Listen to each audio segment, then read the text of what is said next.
606면 열왕기 하 25장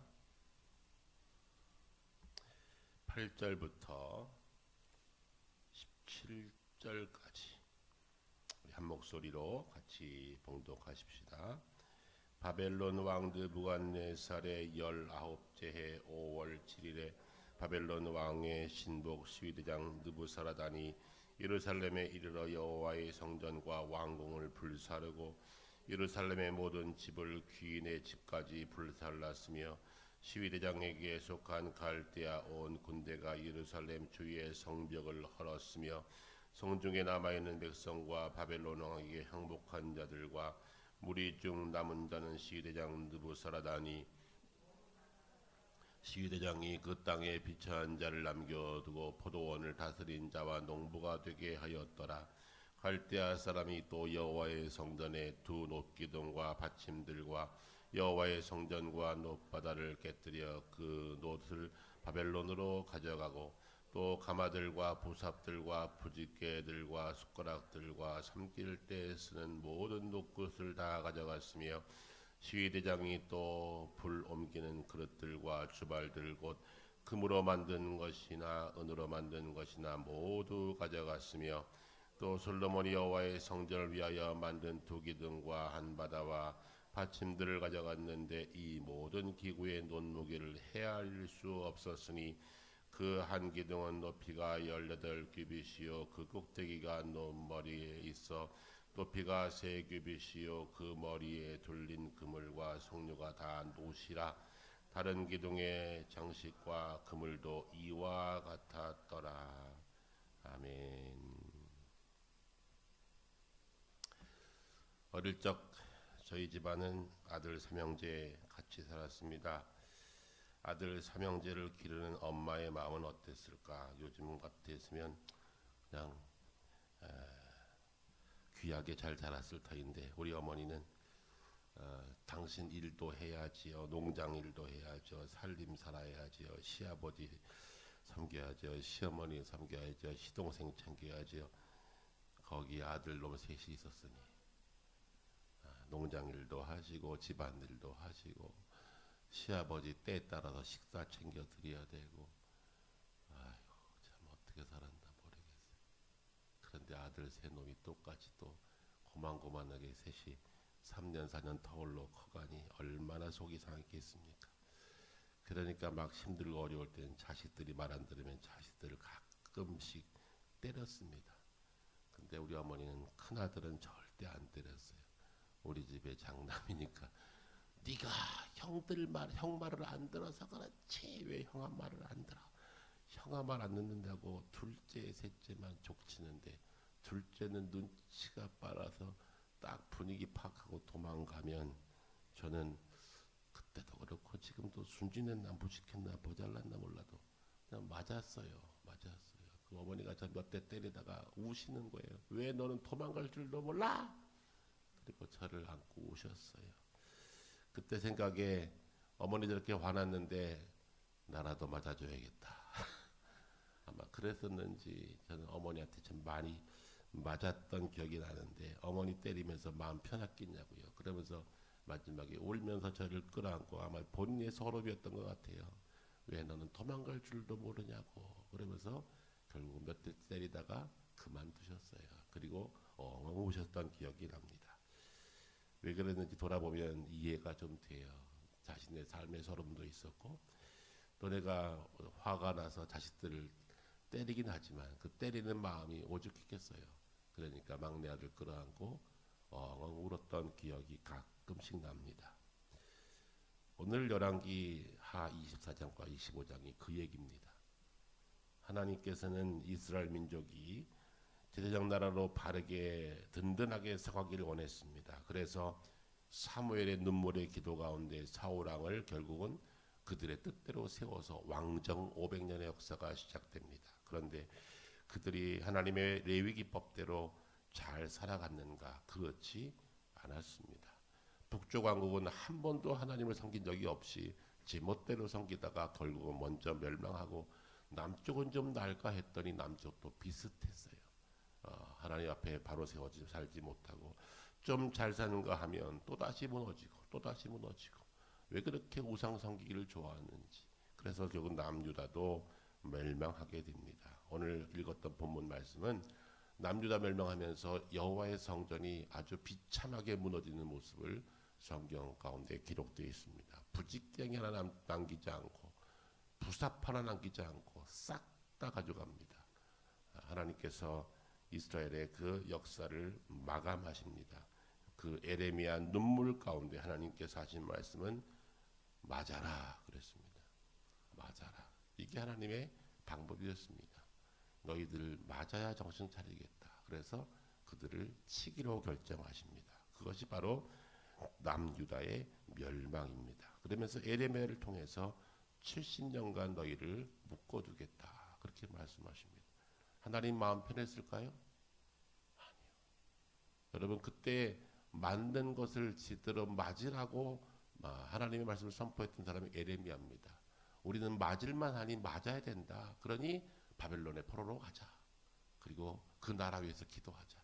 하나님께서 이 나라를 다시금 세우려고 하시는 하나님의 뜻이 있다. 그래서 70년의 징계 역사를 선언합니다. 그런데 나중에 보고 나니까 그 70년의 역사는 단순한 징계의 70년이 아니라 이스라엘 민족을 다시 제정나라 법으로 세우기 위한 교육의 70년이었고 70년 동안 예루살렘을 쉬게 함으로 예루살렘은 70년 동안 안식하였고 바벨론 제국은 뛸 줄 알았는데 70년 만에 무너지는 그 역사를 통해서 70년의 예언을 에레미야 입술을 통해서 하는 말씀이 에레미야 1장부터 38장까지 기록되어 있습니다. 하나님께서는 징계의 70년을 에레미야를 통해서 선언하신 것입니다. 때리기로 작정하신 거예요. 자, 그럴 때 어떻게 된다고요? 맞아야 돼요. 맞아야 돼요. 도망가면 더 고생해요.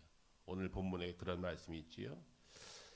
결국 여호와의 성전은 다 회파되어지고 모든 젊은이들은 다 끌려가면서 나라는 붕괴되고 맙니다. 에레미야는 요시야 종교개혁으로 해서 잠깐 동안 나라가 사는 듯 했지만 요시야가 죽자마자 다시 우상숭배의 길로 빠진 그 나라를 하나님께서 레위기 20장에 이고된 대로 징계의 단계 세 번째 단계인 포로로 끌려가는 것을 결정하십니다. 그래서 남유다 백성들을 똘똘한 이들은 다 포로로 끌려가게 하십니다. 그래서 하나님께서 허락하신 대로 그들은 70년의 포로 생활이 시작되어지는데 그 포로 생활 70년은 단순한 포로 생활이 아니었다.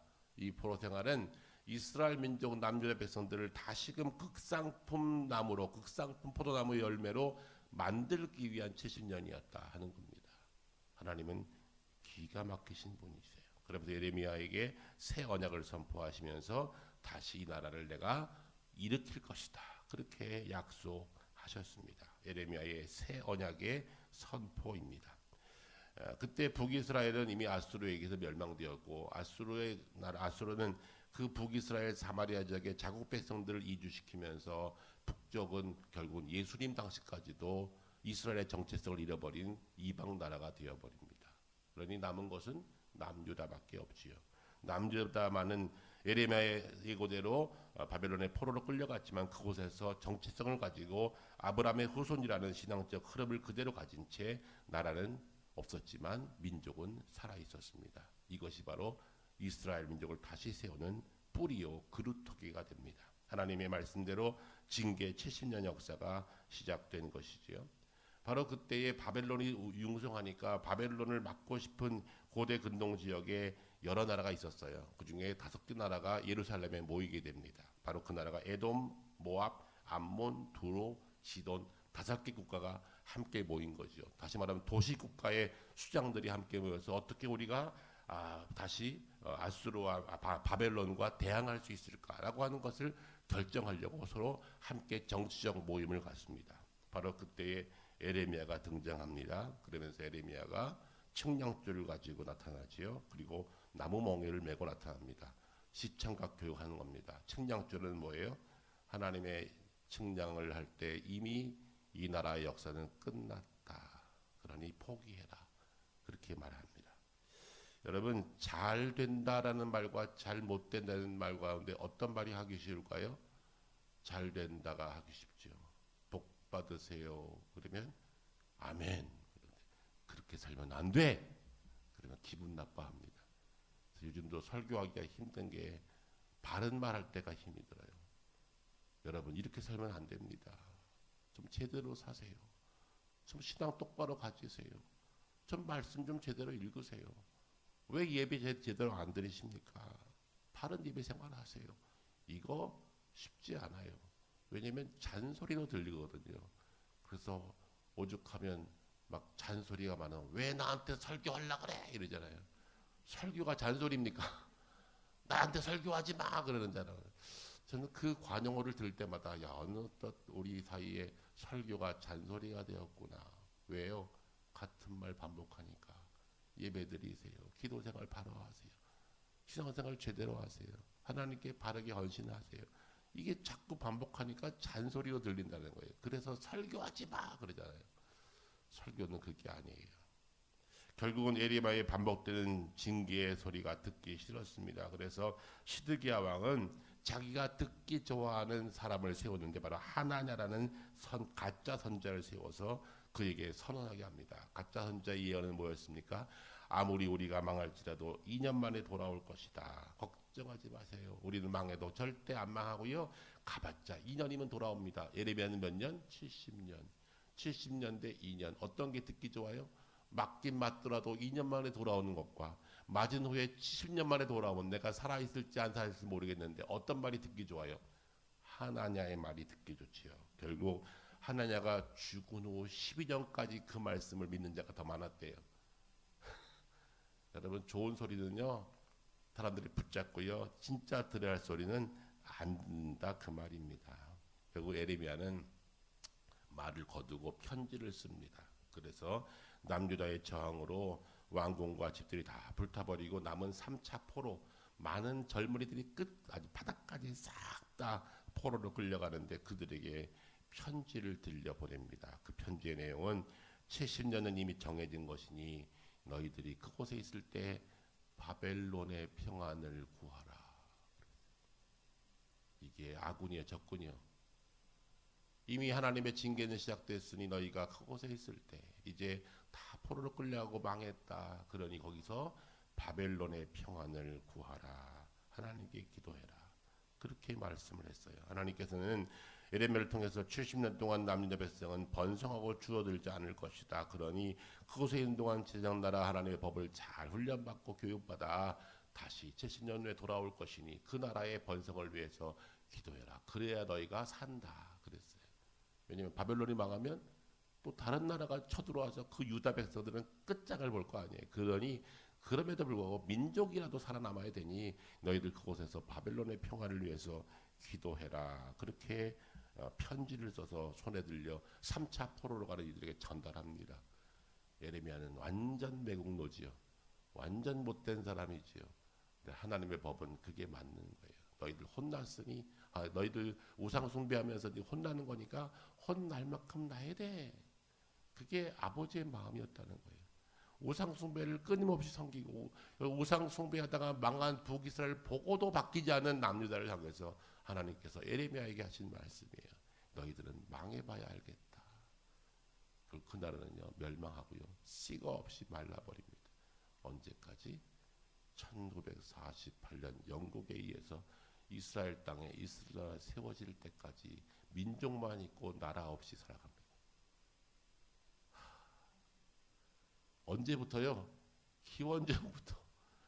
그 예수님 나오실 때도 사실은 나라 없었잖아요. 로마의 지배하에지. 예수님 오실 때도 나라 없었어요. 민족만 있지 나라는 없었어요. 그런데 민족은 있었다고요. 하나님이 그 민족을 씨를 말리지 아니하시고 그 끌려간 포로들을 극상품 무화과나무 열매가 되게 하기 위해서 그들을 보존하십니다. 어디에서? 바벨론에서 보존하십니다. 이것이 하나님의 역사입니다. 우리 하나님은 이런 분이세요. 이런 분이세요.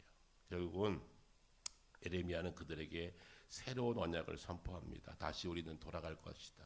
다시 우리는 일어날 것이다. 그러면서 에레미야 같은 시대에 에레미야와 에스겔 같은 선지자가 일어나서 유다 백성들에게 희망을 선포합니다. 그발강가에서 눈물을 절절 흘리면서 우리가 예루살렘에서 성전에 올라가 제사 드릴 때 얼마나 좋았는데 갈 수 없는 예루살렘 성을 정전 쪽을 바라보면서 눈물 흘리면서 기도했던 에스겔 같은 선지자들이 일어나서 다시금 유다 백성들에게 위로와 소망의 말씀을 선포하기 시작합니다. 그것이 바로 에레미야 후반부의 이야기고요, 에스겔 전체 이야기입니다. 이렇게 통으로 연결이 되어 있어요.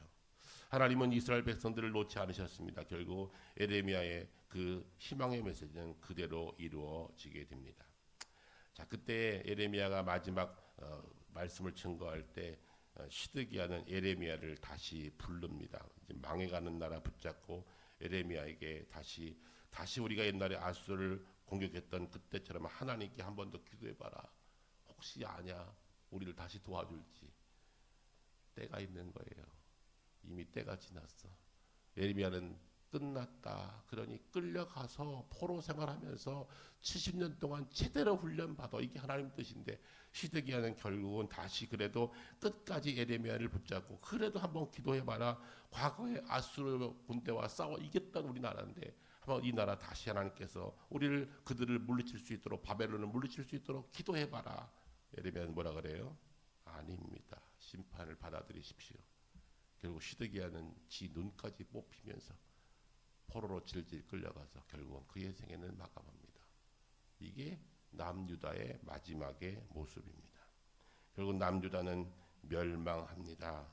바벨론의 3차 공격으로 남유다는 멸망하고 시드기야는 아들의 죽음을 보면서 자신의 눈도 뽑힌 채 최후를 맞이하게 됩니다.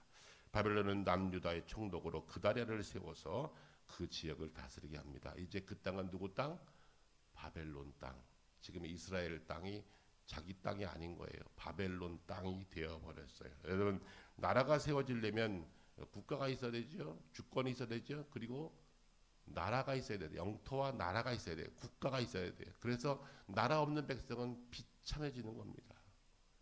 우리도 한때 나라가 없은 적이 있었죠. 주권 빼앗기고 36년 동안 나라 없는 생활을 한 적이 있었어요. 그때를 잘 한번 떠올려 보세요. 하나님이 왜 그랬을까? 바벨론의 1차, 2차, 3차 포로로 인해서 결국 이스라엘 백성들 중에 똘똘한 사람은 다 끌려갑니다. 그 중에 한 사람이 다니엘 같은 사람이에요. 끌려갔지만 끌려가서 거기서 하나님을 바라보고 하나님을 앙망하며 기도하며 살았더니 하나님께서 그를 그 나라의 총리까지 만드셔요. 이게 하나님이 하신 일입니다. 놀랍지 않으십니까? 기가 막히지 않습니까?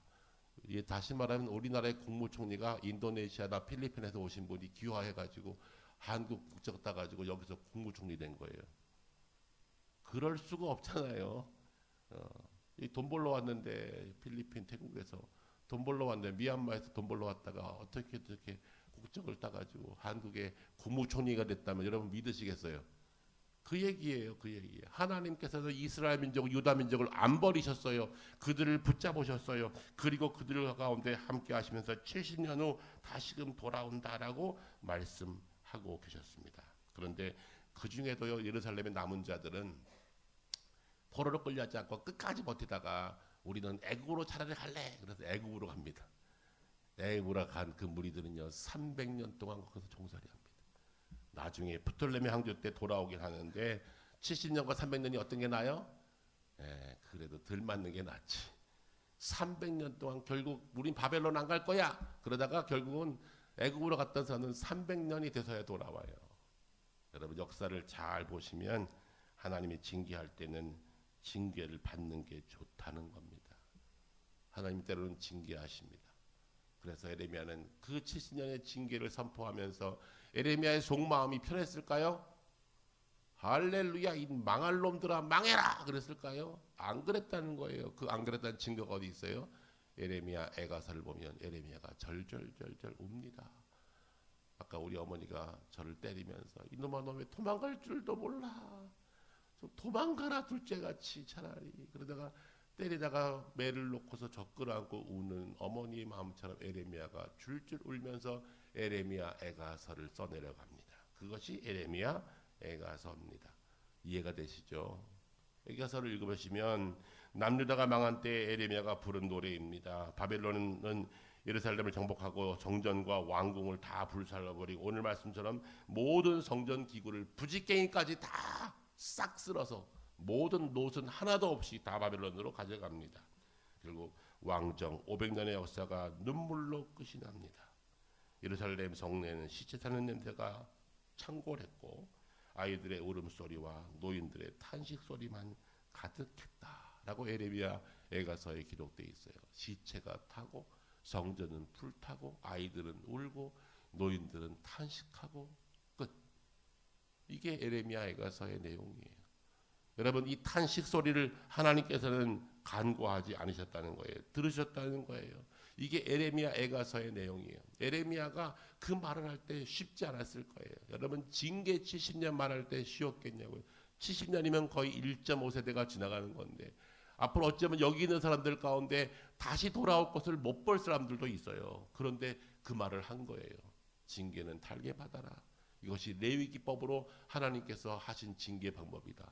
때로는 흉년으로, 때로는 질병으로, 때로는 포로로 우리를 징계하실 것이니 정신 차려 라고 이미 하나님께서 하신 말씀이에요. 너희가 우상 섬기고 잘못 살면 내가 너희들에게 흉년을 내리고 또한 질병을 통해서 때로는 포로를 통해서 너희들을 깨닫게 할 거야. 이 단계를 기억해. 지금 포로는 3단계 징계예요. 엄청난 큰 징계예요. 근데 징계를 받고도 깨닫지 못했어요. 이게 문제입니다. 이게 문제입니다. 이스라엘 나라 얘기인데 우리에게도 똑같이 연결이 돼요. 그래서 성경을 읽으시면 미래가 보이는 거예요.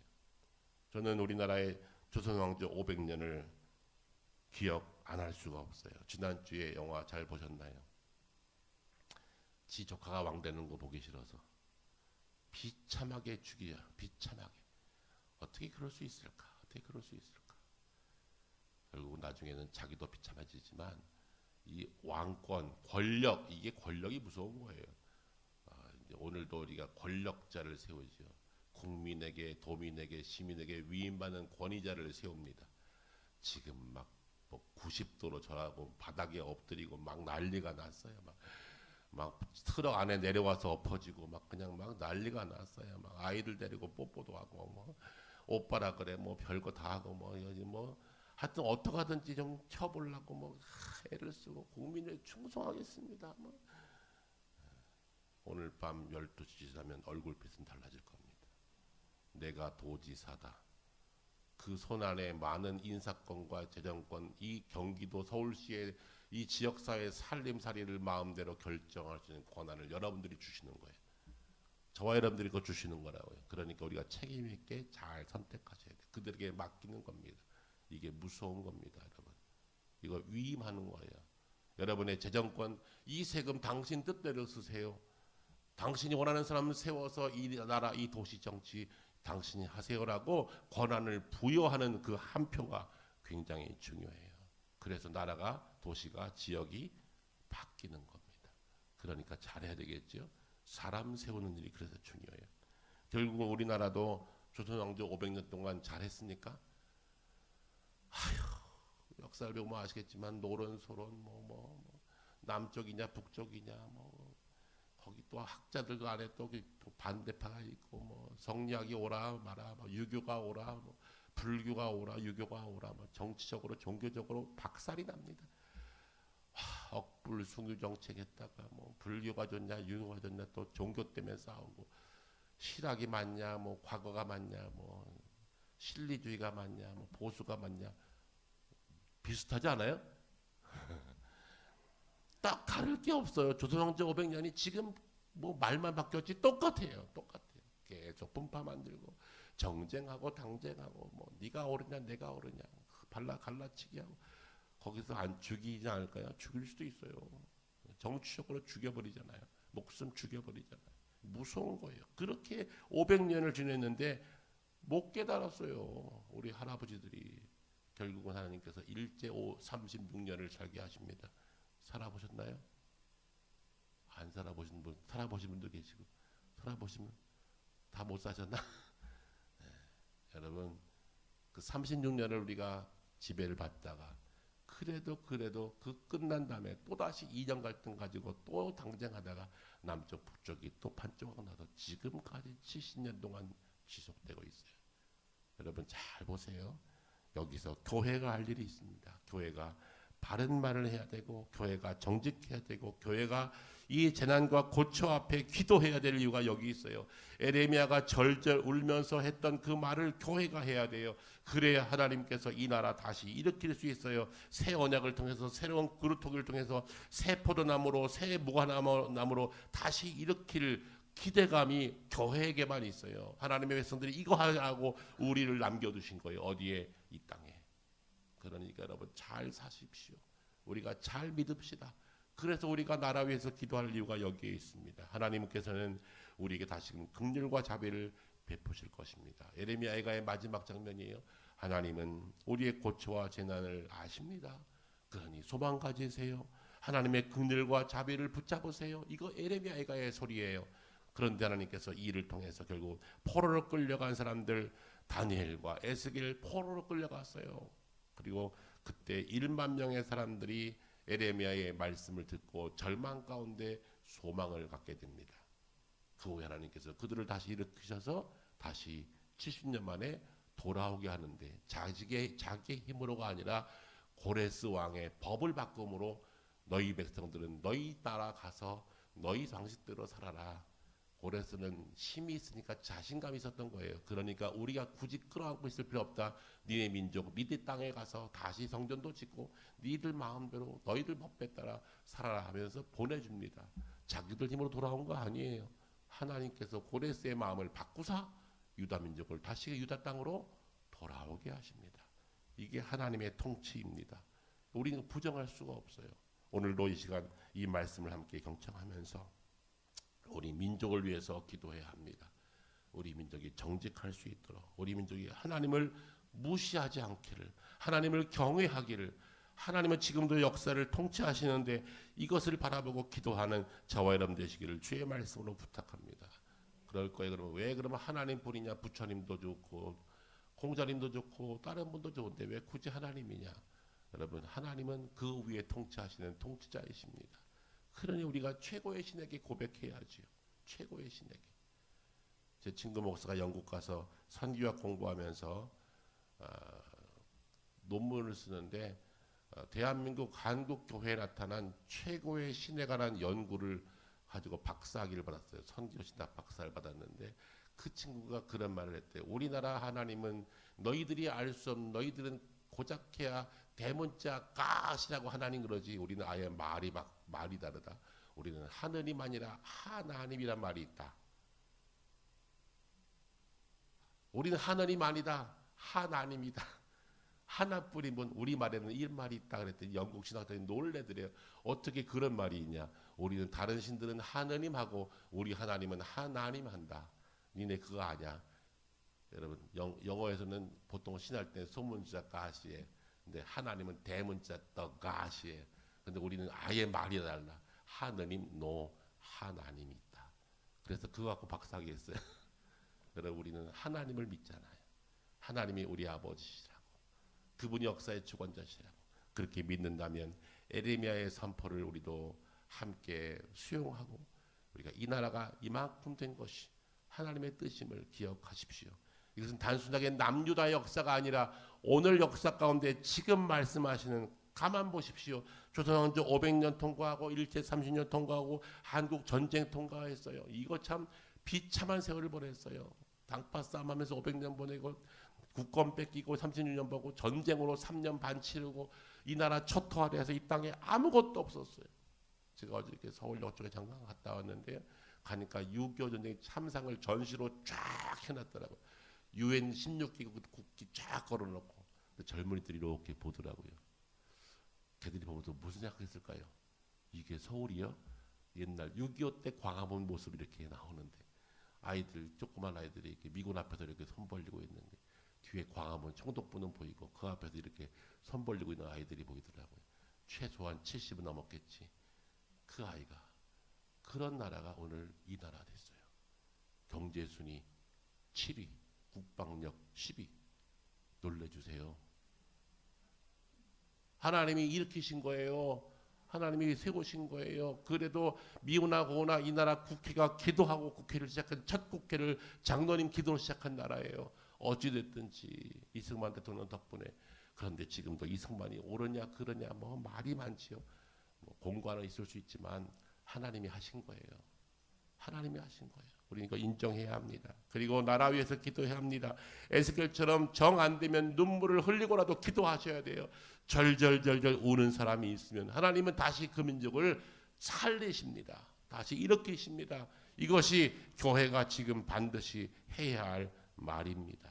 에레미야서와 에레미야 가서를 통하여서 하나님의 징계 70년의 역사의 의미를 깨닫고 다시 우리에게 허락하시는 말씀을 받으며 이 나라 위에서 울며 기도하는 기도의 어머님들이 많아지기를 축복합니다. 예전에 교회 가면 우리 권사님들 주로 울었어요. 근데 우리 교회는 우는 분이 없네. 울 일이 없나? 옛날에는 오시면 다 우셨어요. 자부동 방석 놓고 앉아가지고 이렇게 절절절절 우셨어요. 아버지. 그냥 우는 분들이 너무 많았어요. 그 눈물, 에레미야 눈물 받으시듯이 하나님이 그 어머님 권사님들의 눈물을 받으사 이 나라를 이렇게 세워주셨는데, 이 나라가 뭐 반도체 때문에 잘 됐다고요? 그건 누가 주셨는데? 하나님께서 이 조그만 나라 자원도 없고 아무것도 없으니 그냥 머리 하나 좋게 해가지고 반도체 바이오 산업 막 일으켜가지고 이 나라가 세계 전체, 이 전 세계에서 대한민국 하면 이제 모르는 나라가 없을 정도로 이 나라가 엄청난 나라 된 것, 하나님의 은혜인 줄로 믿습니다. 기도하며 나라 위해서 더 많이 눈물 흘릴 수 있는 하나님의 사람 되어지기를 주의 말씀으로 부탁합니다.